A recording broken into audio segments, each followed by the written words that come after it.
अस्सलाम वालेकुम दोस्तों, उम्मीद है आप लोग जहाँ कहीं भी हों बखैरियत होंगे। खुसूसन अल्लाह ताला आपको और आपके अहले खाना को, अजीज़ों को, दोस्तों को इस कोरोना की वबा से महफूज रखे। आप में से बहुत से दोस्तों को ये याद होगा कि गुज़श्ता बरस मैंने पाकिस्तान टेलीविज़न के ख़बरनामों के कुछ क्लिप्स और उन कोलीग्स के कुछ क्लिप्स यहाँ पर अपने चैनल पर शाया किए थे जो मेरे पास थे। उसके बाद से मुसलसल ये फरमाइश होती रही, इसरार होता रहा और बहुत से दोस्त ये ख्वाहिश जाहिर करते रहे कि मैं अब्दुस्सलाम की भी, जो अब हम में नहीं है, उनकी भी कोई फुटेज यहाँ पर शाया करूँ। जाहिर है कि मेरे पास उनकी फुटेज नहीं थी, वरना तो आप लोगों को कहने की जहमत भी ना करनी पड़ती और मैं शाया कर चुकी होती। लेकिन मैंने आप लोगों से ये वादा किया था कि मैं कहीं ना कहीं से उनकी फुटेज हासिल करके, जाहिर है पाकिस्तान टेलीविज़न और रेडियो पाकिस्तान से उनकी आवाज़ हासिल करके मैं उन पर एक अलहदा कॉलम करूँगी। लेकिन मैं ये वादा वफ़ा नहीं कर सकी, मगर ये मत कहिएगा कि वो वादा ही क्या जो वफ़ा हो गया, ऐसा नहीं है। मैंने इसके लिए बहुत कोशिश की।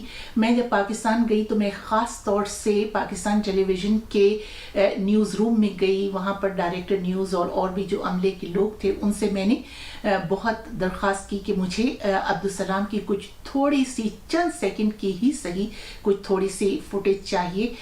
लेकिन क्या सितम ज़रीफ़ी है कि पाकिस्तान टेलीविज़न पर ख़बरनामे में तवातुर से नज़र आने वाला एक चेहरा जो ख़बरनामे की पहचान हो, उसकी चंद सेकंड की इस फुटेज के सिवा मुझे वहाँ से और कुछ नहीं मिल सका।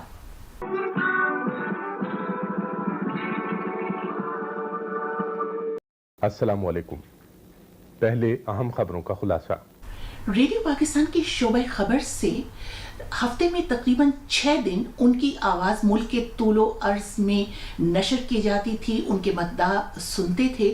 लेकिन जब रेडियो पाकिस्तान ने उनकी बरसी के मौके पर उनका एक यादगारी प्रोग्राम नशर किया तो उसमें उनकी सिर्फ एक 10 सेकंड की ये वाली आवाज़ सुनवाई गई, जो मैं इस वक्त आपको सुनवाती हूँ। रात के 8 बजे हैं। अस्सलाम वालेकुम, ये रेडियो पाकिस्तान है। अब्दुस्सलाम से खबरें सुनिए। जबकि रेडियो पाकिस्तान में आवाज़ खजानी का एक पूरा शोबा है जहां फ़नून लतीफ़ा और अदब और सकाफ़त से मुतालिक शख्सियात के इंटरव्यू रिकॉर्ड करके और उनकी आवाज़ें महफूज कर ली जाती हैं। लेकिन इस शोबे में भी जाहिर है कि उनकी कोई आवाज़ मौजूद नहीं होगी, क्योंकि अगर उनके यादगारी प्रोग्राम में उनकी आवाज़ नशर नहीं हो सकी तो मैं यही समझ रही हूँ कि शायद वहाँ भी उनकी आवाज़ दस्तयाब नहीं है। बहरहाल, अब्दुस्सलाम ने रेडियो पाकिस्तान के इंजीनियरिंग के शोबे से एक टेक्निकल ऑपरेटर के तौर पर रेडियो पाकिस्तान के हैदराबाद स्टेशन से अपने इस फनी सफ़र का आगाज़ किया। लेकिन ये उनकी मंजिल नहीं थी। खबरें पढ़ना उनका शौक था, उनका ख्वाब था, उनका पैशन था। वो रेडियो पाकिस्तान के एक तारीख साज न्यूज़ रीडर शकील अहमद से बहुत मुतासिर थे और फिर उनसे मुस्तफ़ीद भी होते रहे और यूं वो मेहनत करके बिलाखिर रेडियो पाकिस्तान के इस शोबे खबर में आ गए, जहां शोहरत और अवामुन्नास की मोहब्बतों ने उनके कदम छुए। हुकूमत पाकिस्तान यानी सरकार ने उनकी खिदमात का एतराफ़ तो किया और उन्हें आला तरीन एजाज़ तमग़े हुस्न कारकर्दगी से नवाजा, लेकिन बाद अज़ मर्ग काश उनकी मेहनतों का समर उनको ज़िंदगी में मिल जाता।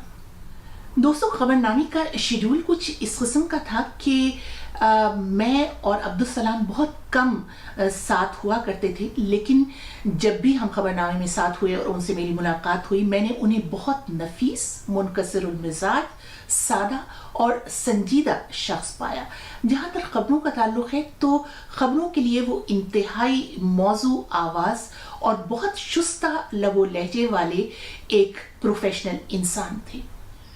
रेडियो पर वो ज़्यादातर रात को एक तवील दौरानिए का बुलेटिन पढ़ा करते थे, जिसको रेडियो पाकिस्तान का मेन बुलेटिन कहा जाता था। इसमें दिन भर की खबरों का एक तरह से खुलासा नशर किया जाता था। ये बहुत ही एक अहम बुलेटिन था और इसे हमेशा सीनियर न्यूज रीडर ही पढ़ा करते थे। वो हस्बे मामूल 8 बजे का बुलेटिन पढ़कर रेडियो पाकिस्तान से बाहर निकले। शायद उनके तो ये वहमो गुमान में भी नहीं होगा कि ये उनकी जिंदगी का आखिरी बुलेटिन था। वो स्कूटर पर अपने घर जा रहे थे कि पीछे से आने वाला एक तेज रफ्तार मोटरसाइकिल सवार उनके लिए मौत का फरिश्ता साबित हुआ। उसने ऐसी टक्कर मारी कि वो जमीन पर गिरे और ऐसी आंखें बंद हुई कि फिर खुल ना सकी। वो 2 रोज तक मौतो हयात की कशमकश में मुब्तला रहकर आलम बेहोशी में ही अपने खालिक हकीकी से जा मिले। अब्दुल सलाम के यूं अचानक चले जाने पर, जिसमें वो ना अपने अहले खाना से या दोस्तों से, अपने कुलीग से कोई बात कर सके, कुछ कह सुन सके, इस पर मुझे उर्दू अदब के एक बहुत ही मारूफ शायर शहजाद अहमद की गज़ल के ये मिसरे याद आए, जो मुझे यूं लगता है कि जैसे उन्हीं की मौत पर लिखे गए हों। रुखसत हुआ तो आंख मिलाकर नहीं गया, रुखसत हुआ तो आंख मिलाकर नहीं गया, वो क्यों गया है ये भी बता कर नहीं गया। यूं लग रहा है जैसे अभी लौट आएगा, जाते हुए चिराग बुझाकर नहीं गया। बेशक उनकी याद, उनकी आवाज एक चिराग ही तो है। उनको हमसे जुदा हुए 28 बरस बीत गए, लेकिन आज भी उनके मद्दाहों में, उनके कोलीग्स में, उनके साथियों में उनकी आवाज और उनकी याद हमेशा की तरह तरोताज़ा है और रहेगी। हक मग़फ़रत करे, अजब आज़ाद मर्द था। इजाज़त दीजिए।